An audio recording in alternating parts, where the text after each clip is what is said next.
ba yung susi ko? Oo. Nasaan? Kasama na wallet mo doon, no? Kanina pa ako nagkakalkal ng bag ko. Bakit hindi mo sinabi? Hindi ka naman nagtanong eh.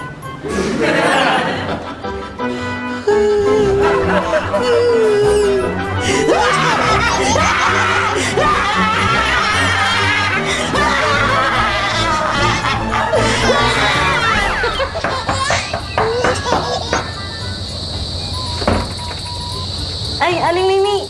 Nandyan ba si Elsa? Makiusap sana ako kasi naiwan yung susi namin doon sa loob ng bahay. Hindi kami makapasok. Kung maaari sana, dito muna kami.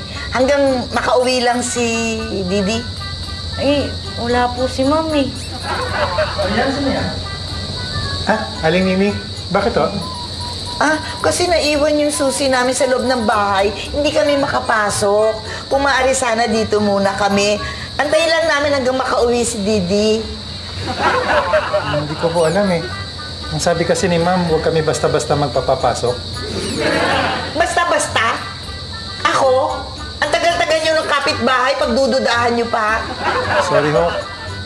Driver lang ako dito. Hindi ako gumagawa ng patakaran. Ako, pwede ba ako pumasok? Oo naman. Likabas pa. Hoy! Bakit ako hindi pwede? Ako amo niyan. Sa amin po kasi siya nagpaalam eh. Sabi niyo po kay Ma'am Elsa kayo magpapaalam. Antayin niyo na lang po siya umuwi.